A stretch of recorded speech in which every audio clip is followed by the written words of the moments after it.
Hello, art lovers. Welcome to the Art Bit. The name is Chisomo Nyurenda, and today, Tidigwe Illusions. We're outside, and here today with me is Tumpe Daya. I'm Bidi Mamutua with Phwedo from School Days. We're gonna be chatting with him in a few. His acting journey. Inamba modani, zigukhala modani. Goma soma fuso na we. You know, all you have to do is be there. Do not go anywhere. Put a motivation. I did just say you mwe tili na show Art Bit ya tuyari.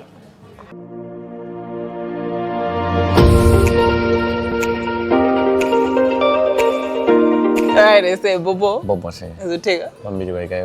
Zodiak. So say. Tineno would have a new year. Thank you so much. Happy New Year too. Yeah. So straight to the point. Acting. Timagudziwa and Hambidi. Amala Amagudziwa because of acting. Yeah. How did you start acting? How did you find yourself more acting industry ya Malawi? Okay. Way back in 2015. I Yes. So I was working with 4K Films, company So they had a project that time, kuti a Jambule film ya Kendo Kamwendo, where my head belongs. Yeah. So we went there as a cameraman. Kuti a Jambule film, Jamba film. Yeah. So there, it happened kuti someone felt kuti among the actors, someone felt to do the right thing. See. So Sama igwanisa so tinabe sometimes no repeat tikaita wakuda bange so Kendo and Royce Nyari said asitangwesa loyi mupange. I think that's the loyi mina banga play mina yone ko my dreams atwa ibeza loyi mina kabanga play na ura mine izinthawanisa asina train janchana first time ngoba ndiyesela I had the confidence ukuthi I can do that. I'll act. Yeah. Bona ukuthi uya kupele I think we are going to that was in 2015 where my head belongs. I think acting kena kaja acting nika itomanya role music video akakutenga uruka bange umathoma banga moyo ndio ndithona uri mnambira mina mtima music video ta K2P blog takalekale thaisele ma music ta Lucius Banda music video ina kama yacho ndilimo ndo panga acting I think so ka confidence athekana jukira mine mujambo. That's why where my head belongs general zoti ngakainali oti zosakonzekera I did it. That was 2015. So that's how I started acting. So that I had the confidence. I said, "Well, I'm bold." Okay. Yeah. Sure. All right. So from 2015, Antwambili momentum inabwera kuti tisekudziwa kuti kuli Tumpe kuli Phwedo. It was because of School Days. Yeah. How did you find yourself more School Days? I want you to take me through the process from like auditioning, ngati audition yena liko auditioning kapena somina na imene yonso nangokwera. Daimas. Ukukudu kufoka ma movie akamapanga ku company kwathu amapanga ma auditions amakhala. Okay. So anthu ajama kupizo tango bwera iwe tabwera wachibali yanchanja tapanga ma auditions. You go through my auditions ukachita bwino, you go through my trainings aja then you go for shooting. Yeah. So after I think the performance ya where my head belongs in our past confidence I think but the story na guess ya School Days ti jambo I mean I think we should be there upangeso na art. So in the house I was ready with like where my head belongs I mean inalinga auditions yanga School Days. School Days. Do you know kuna zabira no auditions in any way that kupanga auditions. Of course I was not kuti I was penally be audition just because I know iwe ndiroga ngobwera tujwa kamene makupangira yo watu tipange model ya watu kangotengena watu party zenu mugamba matraining mugambire ni monse so tinaba about zimala chitika auditions and ajitika ineso nabwera mu kupanga party kizana I think pamene zinazateka because movie jena za jambulidwa kwambira makondofusa I think ndingopanga 95 level movie jena za jambulidwa kale St. Peter's I think that was 2017 if my memory serves me like 2017 tinanga jambula St. Peter's. Unfortunately jambula manya masini 4. I think Kendo got sick. So he had a very big role in the movie. So you know kuti muntu wa tena and then he somehow like a main actor some there. Nanga team second project we should go back home. So up to there no da nanguzoti utakhala so nguzota project tamba kufoka kuti I think bas. Kumano sana foka na kuti tizaipanga so. Sikuti izathela. Sikuti story izajambulida that's when antena makondofusa mazibili kuti panali katrela kena ikakale ka School Days mafusa kodi ndi bwanji zandrati na yamba ndi kana ikakale so after no munayambo ibitiliza it from 2017 yeah it came 2023 2022, 23. Bamiriza zambo da tenti kamenya shooting. So they came auditions and IGT kanapanga. So ukakharuka khoza auditions anja kumakhano ma trainings. Suta mangono ndipo wakhoza auditions. Ena samu ndoda khoza auditions anja. Ku training kuja kwapa ngitsana training anja akulephera. Kuzoza kwabweza. Koma auditions muthu anapanga bwino bwino. So that's the steps amene amakhali kunai when there tinaja jambo in 2020 tinapita now that's where we had to go kujenza. For kujenza timakhala konke as a team. So we went there. I think that's how that also contributed a lot to the Pakale performance because we were like a family. So tinangozolowera na machezo aja penda machezo ngati zapa script zija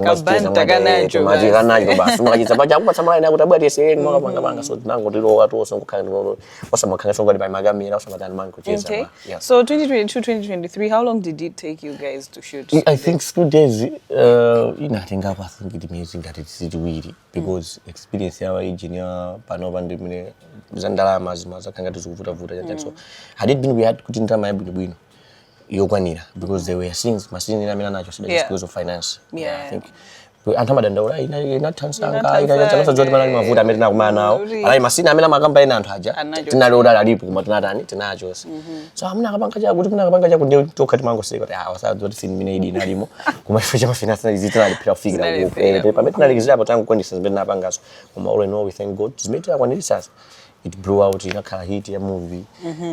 People loved it. Looking at the whole movie experience as an actor, I'm sure itatuluka unakhala siso kuyonera mwina kafollow ka 5. What is like the moment to you scene yomwe umachita kuti koma inde napha akulu tisakunamizeni? Palisini na yake mimi masangasa kwambiri mu school days.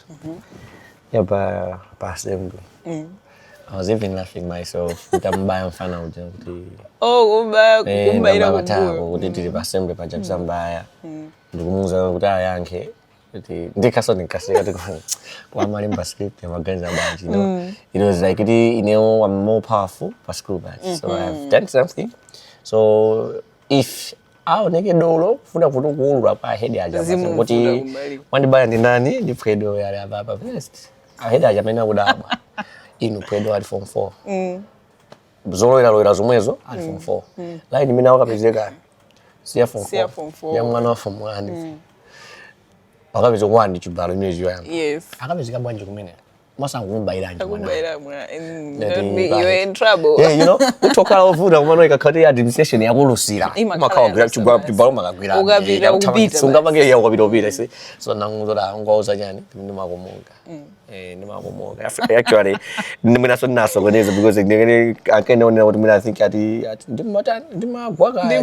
Because kukomoka ndingopezorwa kudzithi mukazi sipusama zikasiyana kanafika kazi so kumano line ina nora ngozo ndimadzimuka.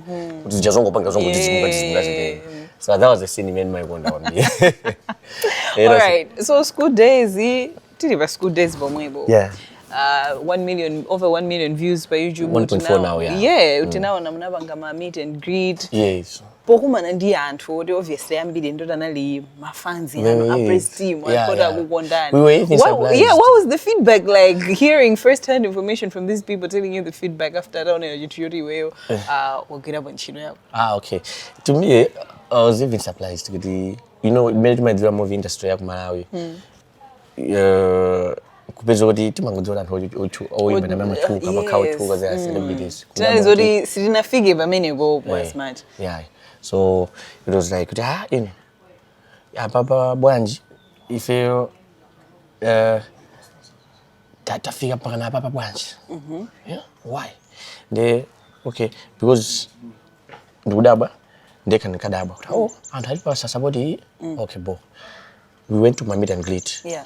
Au nina movie we thought kuti kukani interest no right fulano ka unina masoni pa masa so ngani wazizi kushela ngoko you know meet and greet na vizuri ya jaso choncho blanta little we want to see you know passing from Lilongo to Blanta passing njira mwanto because they knew kuti anapoda ka kudu satana ngezi and mali imamu so moja along the way going to Blanta my mtufando kuona kwa jiji moya kama bita madibanga greet so the thing was just so nice you know. Yeah. But I think Tambo. You know? Yeah. So we felt so excited. It was so excited. So yeah. That's what I can say. Okay. Sure. All right. So mwabanga school days zateka. Now moving forward, I understand a lot of people amati Phwedo ndi actor obwino. Komono from everything that we've seen, at least so far, is only Zigonda morning out into a month. Oh, Voodoo. So Voodoo, you know. Yeah. Are you like, first of all, the first question to you is like, are you like that in real life? Or that is just acting, or it's just a part of you that is like, the minute DDV, so it's easy to just come out. Okay.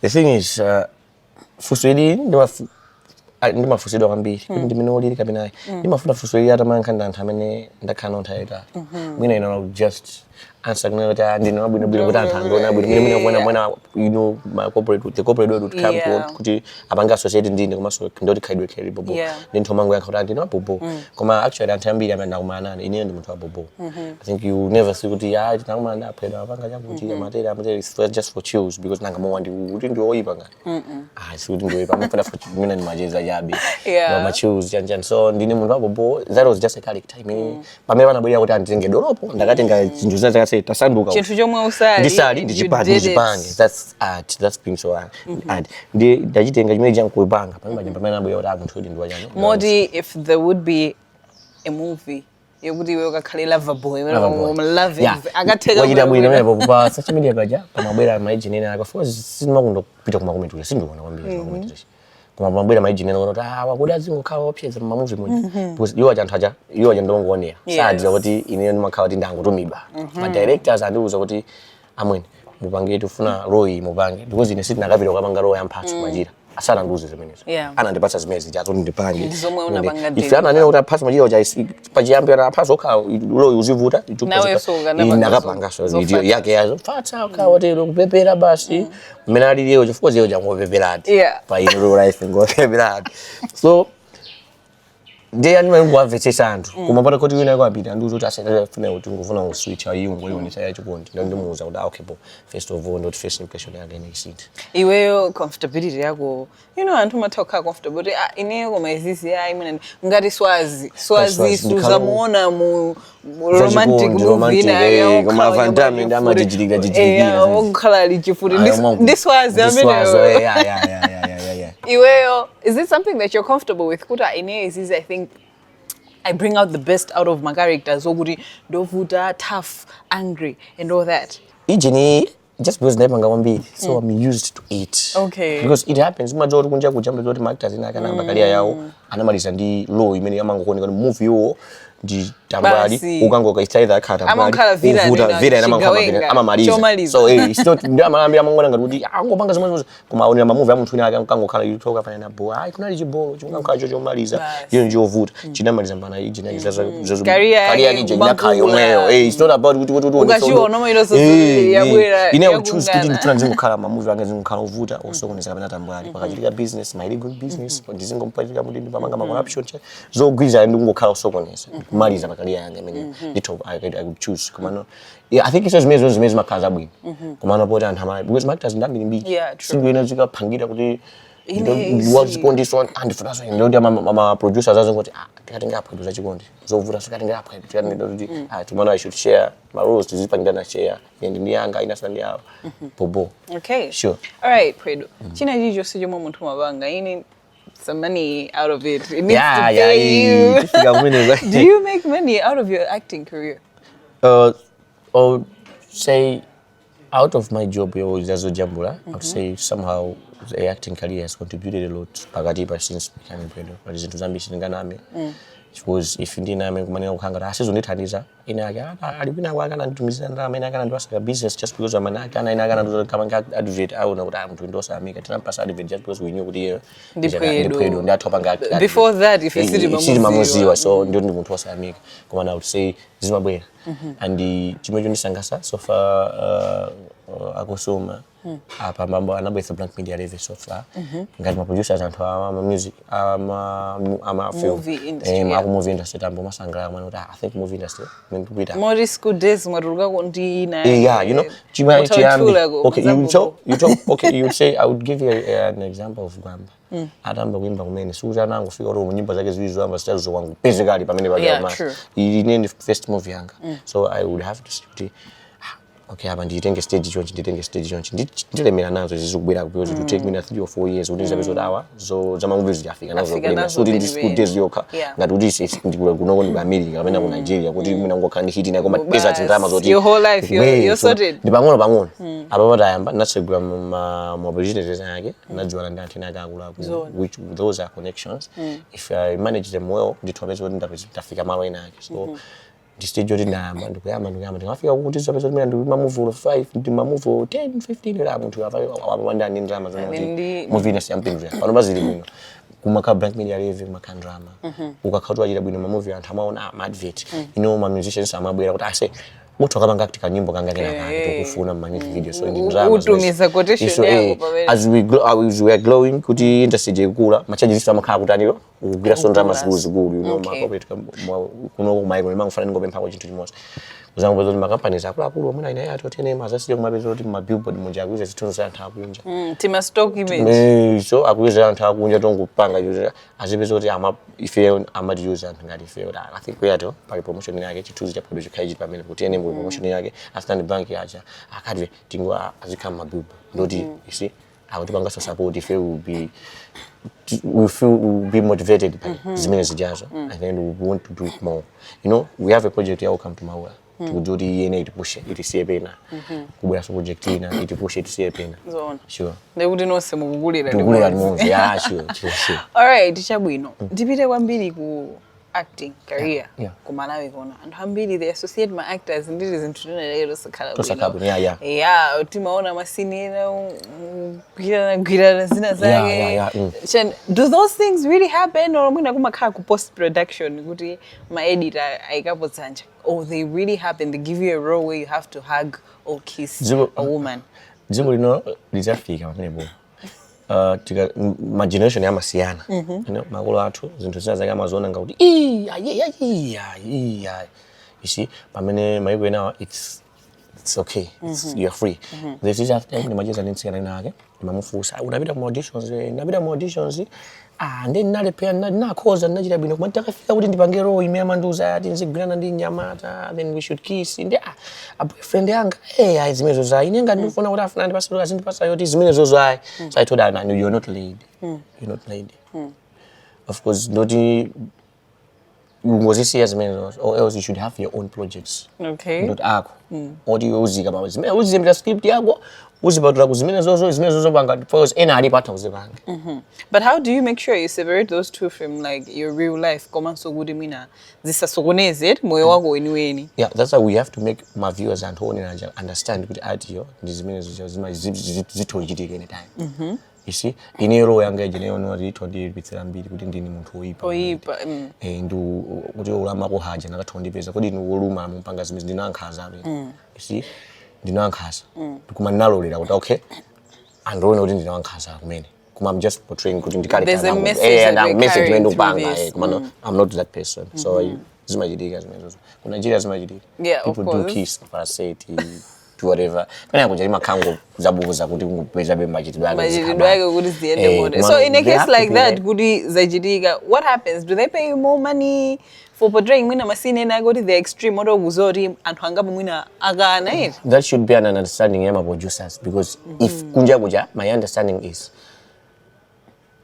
amakhala kuti if maroza amene if kuti akoni kuti ndotiri ngati munthu walota akapanga then it's money yisiyana ndi law inake unoti wapanga chakuti that makes someone kuti ndibola ine ndikhandi ndindama akamanga nyoza ine tumba uli bobo because onyoza ajana mangu nyoza ma social media so amakuthandiza kuti baba don't pay bills ungati neyo ndikamona pa Facebook kuti ena kanyo ndimangu ati azopana njingala wama nditumidwe kuti ndimayimbira kwa phone wape mphandala ndibe nawo ntchito yeah sure all right so now industry ya film inabwera last year in best male actor yeah Maso Awards which is a good thing congratulations by the way 2025 what should we expect from you as an actor do we see more projects kabena mwasiya acting mwamba mwina zina no chitu chamba chimene ndifuna ndingowapempha adziwa anthu school days ndi ine ndi under 4 ka okay ma project amene mapangacha 2025 we have a project in order to do Welcome to Malawi Prison, which is That's a very good movie. Yeah, another project. So tinasiya. So again amanoda apoda ajada cha. Mene moso mungamenya anthu. No, don't think anina baba kuti ndukapanga chakuti mene. Yeah, I will preempt and azamno za chitibwera. Phwedo, there are a lot of upcoming actors enali kuma secondary kubanga maatemu guy. They look up to you in a lot of ways. What can you say about to them, encouraging them komanso mwina kungowapanga preempt on what they should expect if they want to dive into the Malawian film industry? Yeah. First thing imagine ndingauza kamapanga dive into the industry, they should know the industry kuti si kuti the industry yoti kukula kumene. Kulibe zindalama zije zokuona kuti pa ina malepera nazo zimezi, because you know I would give an example. Most school days munja mwana actors inake anali otena maino kala akuti mu school days munja anachoka munja school za Africa kumavuta za ndalama ndanoda sitikwanisa zimezozo nyamukani koma ndiwo amene anazazindikira kuti kodi chithu chibwezi chitango ndi pa platform kuti ndangodzika kuna kubwezi ndikuona ndeka mwana kuno ndama movie industry ibe ndamazambiri kale pano ichiro bwera umene zinthu akamabwera na school akamabwera na school akamati mukamabwera ku industry kuti asibwera kuti tufuati kankuonesa kuti ndiruso nthawi inake tiyamba nokumapanga no za ndalamazo. Kuma angobwera ku industry kuti afuna join kuti tikangofika tsiku yamba lomwero tati basi ndine basi ndine machaja mwina ndi 1 million ine per scene ndoto zizavuta akapeza kuti platform yawo mwina I think anthu ina choyambira chimene amalepera kuti a join ma movie abwere azipereke ina ma actors amene mukaona pano pa anayamba ndima zaulere ifeso ndima ma billions zaulere kuti atingoonesa kuti ife timapanga acting ndipilo nyumba kwathu tingoonesa kuti mapanga acting asabwerere kuti asapuluma kupuye kuti asapeza kai ndalama ayambe pang'ono mati majazi panga they should be joining my festivals amene machitika azipanga nawo participate mu second show ate muzija because anthu amatiimbira ine ndine actor tena unapanga kujani mangu nditongopanga ka video kinanya nthonga jambo okay zimateka ina sama yofunika kuti mina ati mucha sana pita mina anasemphala nazo saka joti how good ati ndimene ngathazile patsogolo bawe mojo mu anthu aina mazazidika kuma ku school ndina malimbikira izi taona na bwezi ndokupanga komano I think we can confidence. All right, Chomalizira, we've heard your journey, but someone would want first-hand acting from you. So I want you right now, within the next 1 minute, within the next minute, I want you to create a scenario ababa. Acting. I'm not an actor, but I believe I can try. Yeah, let's go. Let's get it. Okay, a minute. I see. Ndinabona ndajiphwanya bambo enake sukujota amene ajathoka chamatenda ajiphwanya ndati ndithi sukujota what I remember is zuo naima ndi enake amandu mesa ukamba za Range Rover amene also ndo ndiyena because chiphwanya libe Range Rover ndo ukamba zitizo. Now I feel like you're just dreaming. Ine ajiphwanya ndo adjoina amene sachilowe chanchenga umayenda nawo ata ajibeza kwa mnaja bwa wasatu bwa udziwa jani kodi weka nyamata kabwino ngati neyo bwanje instead of you doing a manifestos here nkhani yakambira kwa ajiphwanya. Yes, because ajiphwanya one first time ndikuwadziwa kumene ine ndikaperekeza munthu kokanda mankhwala unkapita ndiwe unkaperekeza munthu yama taxi drive ndakamsiya nawo najiphwanya ali balai mwina anthu kuberatu makapanga zinthu zosiyana no ajiphwanya bad news munthu jasabwe bwirango kuperekana mudakali mwana because iwe ndiwe ine line mwina tipwetekana. Oh no, sendodwala. That's not what I'm saying. Komati zimene sizingandifowole kuti uzundu zoti ndodwala. Ndekuti sotipwetekana. And pamene ndingaonetsa kuti nene makukona ntololo tenga matenda ako. Tene ndabalika nawo iwe. Singoseka kwanti soseka ngati koma ndajiphwanya ora mandiwasa drama zambiri. Ndizimene ufere zimene. Iwe uzindibasa zingati? Ndi taxi yako iyi. Kaka taxi kako ka ready koendera so spare tire imonzi. Mwina manje ndingobisa I own illusions. Image mimi ndio ngwaza I own illusions. Iwe tabira outside. Mimi sivime ndio ngobisa fast muna tumopa kuti tabira uko. Ababa kuti mwina ndisinthe maganizo ndone ngayika translate kuti mwina ndone kuti kulimba. Translate imatheka phone lazima. Phone yako lazima? Phone lazima. Ndiri translate. Koma no kwalero ndo limire bari. Oh, Gaze. Kaze. Thank you so much, Kaguni. Tisasitengere kuti nzaba program ngondilolera. Thank you so much, Eze, You're for having welcome. a chat You're with welcome. me. I am definitely sure, Guri Antu, they've learned a thing or two about you. They've seen the authentic you, and not just Muntu movie moja. So yeah, thank you so much for making time. But tell people they shouldn't miss buying my ticket. Welcome to Maula. Okay. We have space. Okay. It's a very good movie that we enjoy. All right. Yeah, sure. I would definitely be looking forward to that. Beautiful. All right, and that's how we finish today's edition of Art Bed. In today's edition, tinali ku illusions. Komwendi tudimajeza ndi Phwedo. Kujeza ziwili zitatu as an actor. And his we were journey. Outside. We're definitely outside. Kujeza ziwili zitatu godi journey yake ilimotani ukhala motani kuti so ino modziwe motsate. The name is Chisomo Nyorinda. Continue watching Zodiac Television.